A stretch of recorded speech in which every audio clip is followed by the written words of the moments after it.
ശിവത്തെ.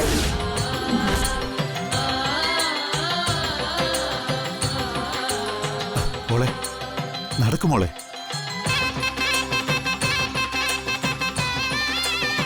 ചേച്ചി വേഗം നടക്ക്. മോളെ നടക്ക്. മോളെ നടക്ക്, ട്രൈ ചെയ്യും.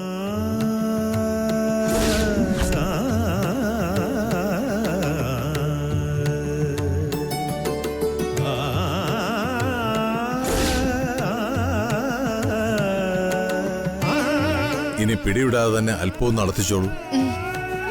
നടക്കും മോളെ. ചേച്ചി ചേച്ചി കാലെടുത്ത് വെക്ക്. മോളെ ചേച്ചി നടന്നു നോക്ക്. പറ്റും പറ്റും. ചേച്ചി വേഗം നടക്ക്. മോളെ നിനക്ക് പറ്റും.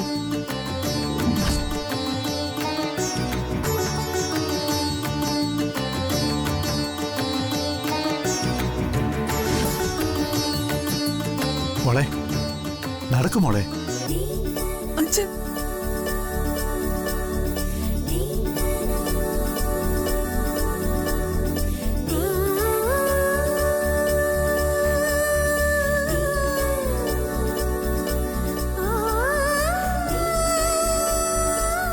ഇനി നിങ്ങൾ ആ പിടിയൊന്ന് വിട്ടോളൂ. കുട്ടി തനിയോ നടക്കട്ടെ. ശ്രമിക്കൂ. എനിക്ക് പറ്റില്ല, ഞാൻ വീണ് പോകും തിരുമേനി. വീണ പിടിക്കാൻ ആൾക്കാരൊക്കെ ഉണ്ടല്ലോ. ചേച്ചി ചേച്ചി വീഴില്ല. ചേച്ചി വീഴില്ല. മോളെ ശ്രമിക്കും മോളെ.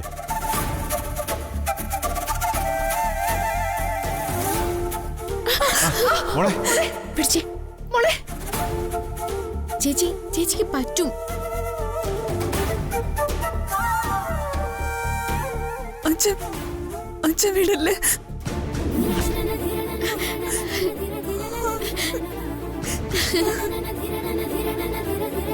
പിടിച്ചേ.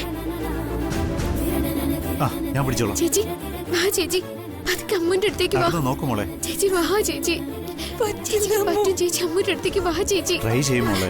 നമുക്ക് പറ്റൂടാ. പറ്റും മോളെ. അച്ഛൻ വീടല്ലേ. ഇല്ല മോള് നോക്ക് നോക്ക്.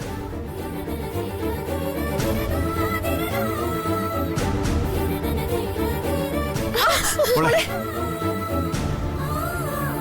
ചേച്ചിക്ക് എന്റെ അടുത്തേക്ക് വരാൻ പറ്റും. വാ ചേച്ചി വാ.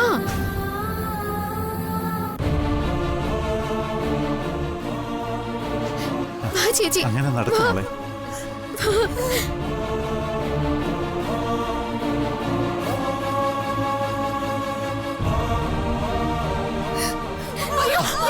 ചേച്ചി ചേച്ചി ചേച്ചി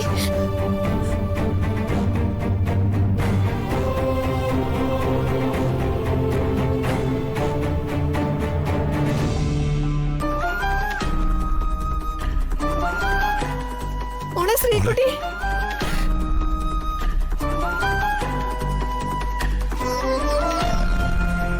നിങ്ങളൊന്ന് പുറത്തിറങ്ങിയെന്നേ. തിരുമേനി. പ്രഭേ. അമ്മ. ആ നിങ്ങളൊന്ന് ഇറങ്ങിക്കോ.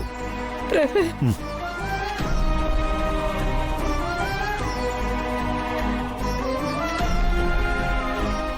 ചേച്ചി ലച്ചും കൂടെ ഒന്ന് പുറത്തേക്ക് നിൽക്കുമോളെ. പുറത്ത് നിൽക്കേ. ചെല്ലു കുട്ടി, ഞങ്ങൾ നോക്കിക്കോളാം. ചേച്ചി ഞാൻ പോവാ. ഞാൻ പുറത്തുണ്ട്.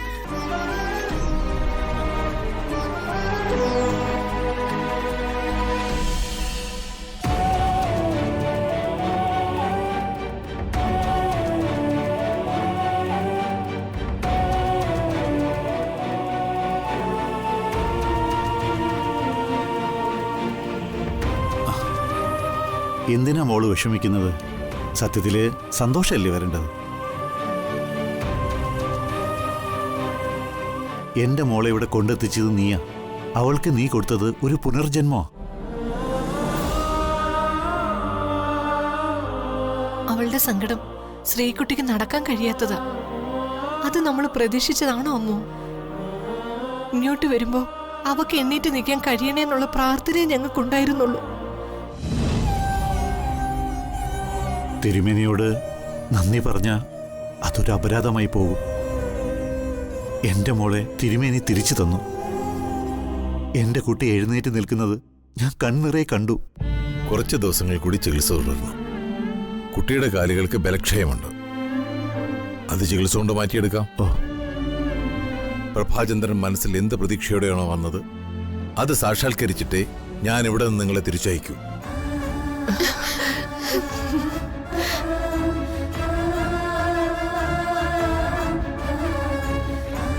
ലച്ചു ഒരു ആഗ്രഹം പറഞ്ഞപ്പോ ഞങ്ങളത് സാധിച്ചു തരികയാണ് ചെയ്തത്. ചേച്ചി സ്വന്തം കാലുകളിൽ നിൽക്കുന്ന കണ്ടില്ലേ?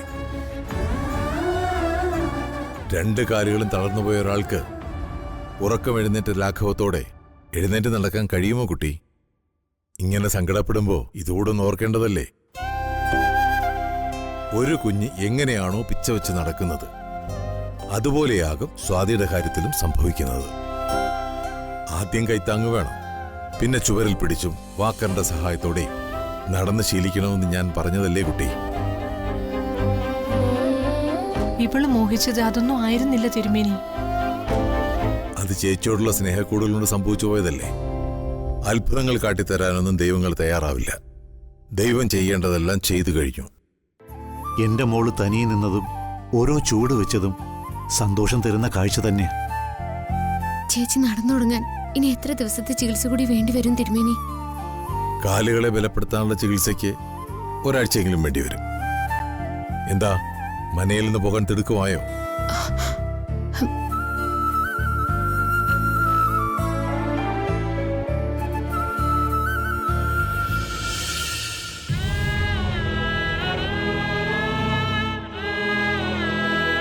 തിരുമേനി പറഞ്ഞ പ്രകാരം അദ്ദേഹത്തിന്റെ കല്യാണത്തിന് മുൻപ് ചികിത്സ കഴിയില്ല. ചേച്ചിക്ക് നടക്കാനും പ്രയാസമാണ്. എന്റെ പെരുവണ്ണാപുരത്തമ്മേ, ഞാനിനി എന്ത് ചെയ്യും?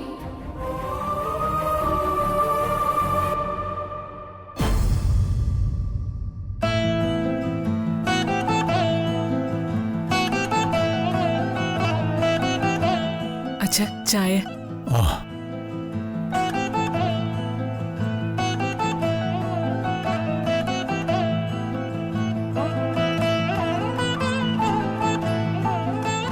എന്താ അച്ഛാ? കല്യാണത്തിന് ഇനി അധിക ദിവസങ്ങളില്ല. നമ്മുടെ ഭാഗത്തു നിന്നുള്ള തയ്യാറെടുപ്പുകൾ തുടങ്ങേണ്ട സമയമായി. സഞ്ജു അവന്റെ ഭാഗത്തു നിന്നും ചെയ്യേണ്ട കാര്യങ്ങൾ പോലും വിസ്മരിച്ച മട്ടാണ്. അതുകൂടി നമ്മൾ കണ്ടറിഞ്ഞ് ചെയ്യേണ്ട അവസ്ഥയിലായല്ലോ ശ്രീദേവി. ശരിയാ അച്ഛ. സഞ്ജുവിന്റെ കാര്യോർത്ത് എനിക്കുള്ളില് ആദ്യ കയറുക. അടുത്ത സമയത്തായി ഒന്ന് മനസ്സ് തുറന്ന് സംസാരിക്കാൻ പോലും അവൻ തയ്യാറാവുന്നില്ല. നീ വിഷമിക്കണ്ട, എല്ലാം ശരിയാവും. മറ്റൊരു തരത്തിൽ പറഞ്ഞാൽ നമ്മളവനെ അടിച്ചേൽപ്പിച്ചൊരു വിവാഹമാണല്ലോ ഇത്. പക്ഷെ അച്ഛ, സഞ്ജന നല്ല കുട്ടിയാ. അവളവനെ ജീവനെ പോലെ സ്നേഹിക്കുന്നുണ്ട്. അതെനിക്ക് മനസ്സിലായിട്ടുണ്ട്. ക്രമേണ സഞ്ജു എല്ലാം ഉൾക്കൊള്ളും. ആരോ വന്നല്ലോ അച്ഛ.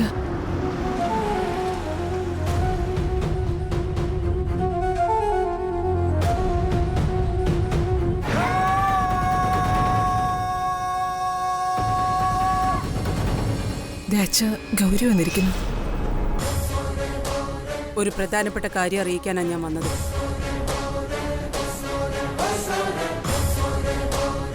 ഇവിടെയുള്ള എല്ലാവരും തൽക്കാലം മംഗലശ്ശേരിയിൽ നിന്നും മാറി താമസിക്കണം.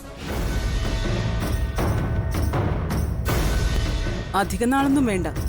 സഞ്ജുവും സഞ്ജനയും തമ്മിലുള്ള കല്യാണം കഴിയുന്നതുവരെ മാത്രം മതി. ഇതെന്ത് ന്യായമാണ് നിങ്ങൾ ഈ പറയുന്നത്? ബന്ധം കൂടുന്ന ഫാമിലിയൊക്കെ തന്നെ, അതുകൊണ്ട് എന്തു ആവാവുന്നതാണ്. ഞങ്ങൾ ഒരിടത്തേക്കും താമസം മാറാൻ പോകുന്നില്ല. ഈ ഒരു കാര്യവുമായി ആരും ഇവിടെ വരികയും വേണ്ട. അപ്പോ ഈ കല്യാണം നടക്കണമെന്ന് നിങ്ങൾക്കാർക്കും ആഗ്രഹമില്ല അല്ലേ പണിക്കരെ? ദക്ഷ എന്താ ഈ പറയുന്നേ? കുട്ടികളുടെ വിവാഹവും ഇതുമായിട്ട് എന്താ ബന്ധം? എനിക്കൊന്നും മനസ്സിലാവുന്നില്ല. എല്ലാം ഞാൻ മനസ്സിലാക്കി തരാം. അമ്മുവും ശ്രീകുട്ടി ഇപ്പൊ എവിടെയാ? അവരെവിടെയാണെന്ന് ഞങ്ങൾക്കൊരു ധാരണയുമില്ല. അത് ഞങ്ങൾ അറിയണമെന്ന് അവരോട്ട് ആഗ്രഹിക്കുന്നുമില്ല. അതുകൊണ്ടല്ലേ ഇതുവരെ ഒന്ന് വിളിക്കാൻ കൂടി അവർ തയ്യാറാവാത്തത്. എന്നാ കേട്ടോ, ഈ കല്യാണം മുടക്കാനുള്ള തയ്യാറെടുപ്പിൽ അവര്. കല്യാണത്തിന് മുന്നേ തീർച്ചയായിട്ടും അവരിവിടെ എത്തും.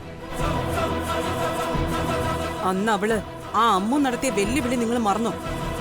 നിങ്ങൾ മറന്നാലും എനിക്ക് മറക്കാനാവില്ല. ശ്രീകുട്ടിയെ നടത്തിച്ചു കൊണ്ടുവന്നാൽ ഈ വിവാഹത്തിൽ നിന്ന് ഞങ്ങൾ പിന്മാറണമെന്ന്. അവള് ശ്രീകുട്ടിയുമായും ഉറപ്പായും ഇവിടെ എത്തും. നടത്തിച്ച് തന്നെയാവണമെന്നില്ല. കാല് മുറിച്ചു മാറ്റിയാലും കാലില്ലാത്ത ശ്രീകുട്ടിയെയും താങ്ങി അവൾ ഇവിടെ വരും. ആ അമ്മു എങ്ങനെയും ഈ കല്യാണം മുടക്കണമെന്ന ഒറ്റ ലക്ഷ്യം മാത്രമേ അവൾക്കുള്ളൂ. ദേ, ഒന്നും നടന്നില്ലെങ്കിൽ കല്യാണത്തിന് തടസ്സമായിക്കൊണ്ട് ശ്രീകുട്ടിയെ കൊണ്ട് സത്യാഗ്രഹം ഇരിക്കാനും അവൾ മടിക്കില്ല. ഇവിടെ വന്ന് മംഗലശ്ശേരിയിൽ ആളില്ലെന്ന് കണ്ട അവള് മടങ്ങിപ്പോയിക്കോളും. പിന്നെ ഒരു പദ്ധതിക്ക് നിൽക്കില്ല. ഞങ്ങളെ തേടി വരാനുള്ള ധൈര്യമൊന്നും അവൾക്കുണ്ടാവില്ല. അതാ ഞാൻ പറഞ്ഞത്, ഒരു മുൻകരുതൽ എന്ന നിലയ്ക്ക് തൽക്കാലത്തേക്ക് നിങ്ങളൊന്ന് മാറണമെന്ന്. ഫ്ലാറ്റ് ഞാൻ തയ്യാറാക്കിയിട്ടുണ്ട്. പണിക്കരെന്തു പറയുന്നു? കല്യാണം കഴിഞ്ഞ് പെണ്ണിന്റെ ഗൃഹപ്രവേശനത്തിന് ഞങ്ങൾ എല്ലാവരും കൂടി ഒരുമിച്ച് മംഗലശ്ശേരിയിൽ വരാം. അത് നടക്കില്ല. അങ്ങനെ ഒരു വീട് മാറ്റത്തിന് ഞങ്ങൾ ഒരുക്കമല്ല. ഇക്കാര്യത്തിൽ ഒരു ഉത്കണ്ഠയും ഗൗരിക്ക് വേണ്ട. ഞങ്ങൾ വാക്ക് പറഞ്ഞിട്ടുണ്ടെങ്കിൽ സഞ്ജുവിന്റെയും സഞ്ജനയുടെയും കല്യാണം ഞങ്ങൾ നടത്തിയിരിക്കും. ഗൗരി ധൈര്യമായിട്ട് പോയിക്കോളൂ. ദേ, മറിച്ചാണ് സംഭവിക്കുന്നതെങ്കിൽ അറിയാലോ എന്നെ.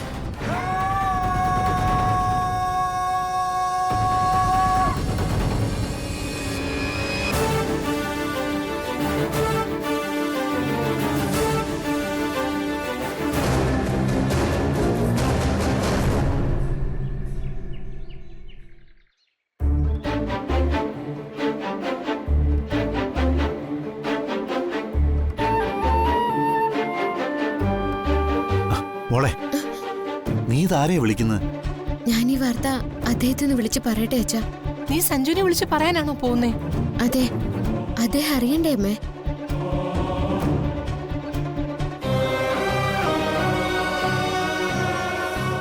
നിന്റെ മനോനില തെറ്റിയോ? സഞ്ജു എന്നല്ല, മംഗലശ്ശേരിയിലെ ആരും ഇപ്പൊ ഈ വിവരം അറിയാൻ പാടില്ല.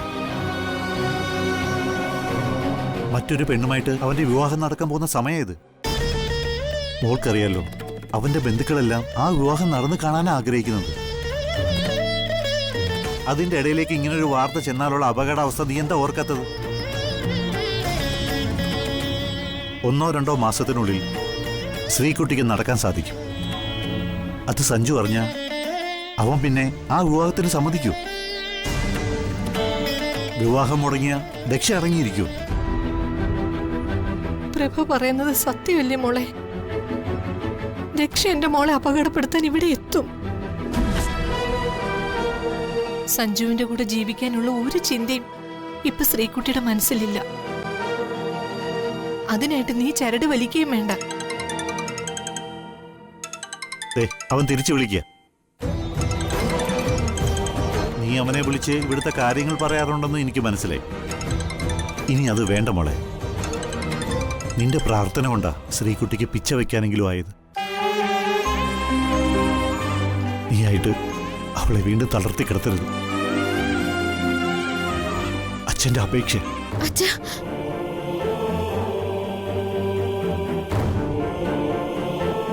അവൻ ദക്ഷയുടെ മകളെ തന്നെ വിവാഹം കഴിക്കട്ടെ. മംഗലശ്ശേരിക്കാരുമായിട്ട് നമുക്കൊരു ബന്ധവുമില്ല. ശ്രീകുട്ടിയും കൊണ്ട് ഞാൻ ആ വീട്ടിൽ നിന്ന് ഇറങ്ങുമ്പോൾ തീരുമാനിച്ചതാ.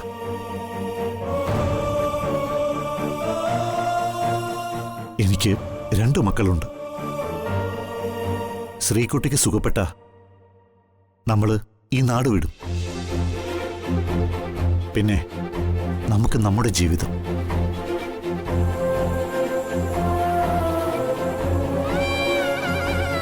നിന്റെ സങ്കടം അച്ഛനും മനസ്സിലാവും.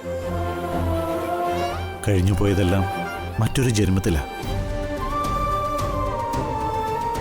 ആരോടും ശാപവാക്കുകൾക്കോ പ്രതികാരത്തിനോ ഇനി എൻ്റെ കുട്ടികൾ ഇരയായി തീരാൻ പാടില്ല.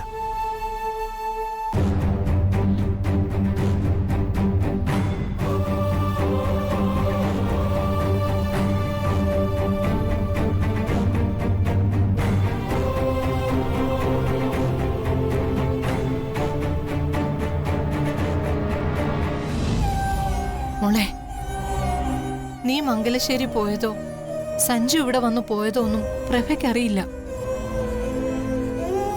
അമ്മ ആഗ്രഹിക്കഴിഞ്ഞിട്ടൊന്നും അല്ല. നമുക്ക് ആ ബന്ധം വേണ്ട.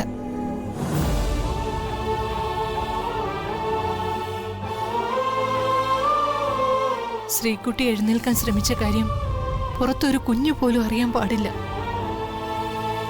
നമ്മൾ ഈ നാട് വിട്ടു പോകുന്നതുവരെ അത് രഹസ്യമായി ഇരിക്കണമെന്ന് പ്രഭയ്ക്ക് നിർബന്ധമുണ്ട്. അമേരിക്കയിലെ ഡോക്ടേഴ്സ് വരെ എഴുതി തള്ളിയ കാര്യമാ. അവിടുന്ന് അവളെ ദൈവകൃപ കൊണ്ട് ജീവിതത്തിലേക്ക് കൂട്ടിക്കൊണ്ടുവന്നിരിക്കുന്നത്.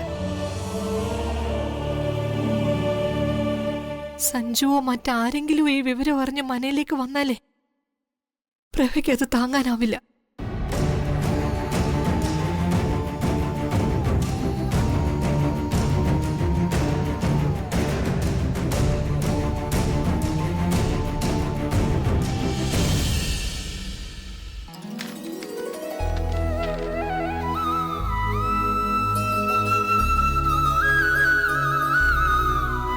നമസ്കാരം ശാസ്ത്രികളെ. നമസ്കാരം. എന്തേ നിങ്ങൾ വന്നില്ല എന്ന് ഞാൻ ആലോചിക്കുകയായിരുന്നു. ശാസ്ത്രികൾ എന്ത് മനസ്സിൽ വെച്ചാ അത് പറഞ്ഞെന്ന് എനിക്ക് മനസ്സിലായില്ല. എന്തെങ്കിലും അനർത്ഥങ്ങളുണ്ടോ? അനർത്ഥങ്ങളും പ്രതിസന്ധികളും ഒട്ടനവധിയാണ്. നേരിടാനുള്ള മനഃശക്തിയാണ് ആർജിച്ചു വെക്കേണ്ടത്. ശാസ്ത്രികൾ സഞ്ജുവിന് വേണ്ടി 2 വിവാഹ മുഹൂർത്തങ്ങളെ കുറിച്ച് തന്നത്. ഒന്ന് 11:45-നും 12-നും മധ്യേ, മറ്റൊന്ന് 12-നും 12:20-നും മധ്യേയും. ഈ രണ്ടും 2 പെൺകുട്ടികളുമായിട്ടുള്ള വിവാഹത്തിനായിരുന്നു. അതെല്ലോ, ആദ്യം കുറിച്ച പെൺകുട്ടിയുമായുള്ള വിവാഹം നടക്കാതെ വന്നപ്പോഴാണല്ലോ മറ്റൊരു പെൺകുട്ടിയായുള്ള വിവാഹം ഉറപ്പിച്ചത്. അതെ, ആ വിവാഹമാണ് നടക്കാൻ പോകുന്നത്. യഥാർത്ഥ മുഹൂർത്തത്തിൽ തന്നെ ശ്രീദേവിയുടെ മകന്റെ കല്യാണം നടക്കും. അതിൽ ആശങ്കപ്പെടാനൊന്നുമില്ല. അല്ല, അവൻ മുമ്പൊരു പെൺകുട്ടിയുടെ കഴുത്തിൽ താലി കെട്ടിയിട്ടുണ്ടെന്ന് ശാസ്ത്രികൾ ഉറപ്പിച്ചു പറഞ്ഞിട്ടുണ്ട്. അതിൽ തന്നെ ഞാൻ ഇപ്പോഴും ഉറച്ചു നിൽക്കുന്നു. അതിനുള്ള പരിഹാരക്രിയകൾ ശിവക്ഷേത്രത്തിൽ പോയി ചെയ്തതല്ലേ? അവനാ പോയി അത് ചെയ്തത്. അതിന്റെ ദോഷങ്ങൾ എന്തെങ്കിലും ബാക്കിയുണ്ടോ എന്ന് ശാസ്ത്രികൾ ഒന്ന് നോക്കി പറയാവോ?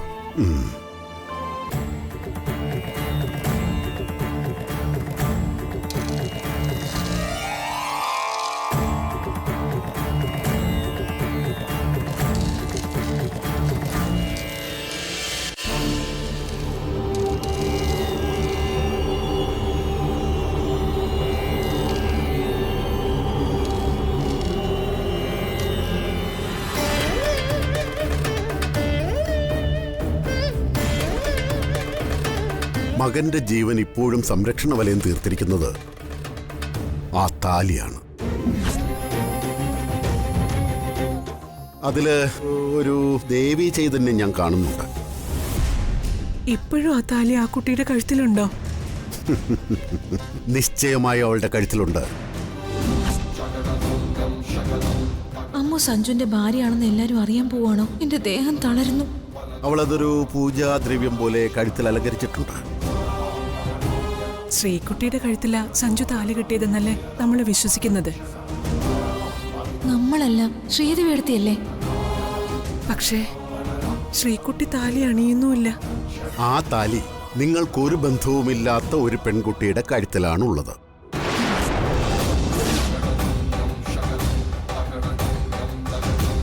ഈശ്വര, ഞാൻ എന്തൊക്കെയാ കേൾക്കുന്നേ? ആ താലി ആ കുട്ടിയുടെ കഴുത്തിൽ കിടക്കുന്ന കാലത്തോളം നിങ്ങളുടെ മകന് മറ്റൊരു പെണ്ണിന്റെ കഴുത്തിൽ താലി കെട്ടാനാവില്ല. ആ താലി അവൾ സ്വയം അഴിച്ചു മാറ്റാനും പാടില്ല. ലക്ഷ്മി താലി അഴിക്കാതെ എങ്ങനെ സഞ്ജുവിന്റെ വിവാഹം നടക്കാനാ?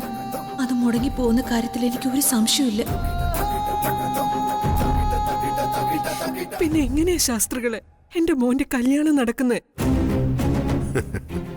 ഞാൻ തുടക്കത്തിലെ പറഞ്ഞതല്ലേ വിവാഹത്തിലെത്താൻ വൈതരണികളുണ്ടെന്ന്. ഈ പറഞ്ഞ ദിവസം നിങ്ങളുടെ മകന്റെ 2ാം കെട്ടിന് യോഗം കാണുന്നുമുണ്ട്. എന്നുവെച്ചാൽ ഞാൻ കുറിച്ചു തന്ന മുഹൂർത്തത്തിൽ തന്നെ താലികെട്ട് നടക്കുമെന്ന്.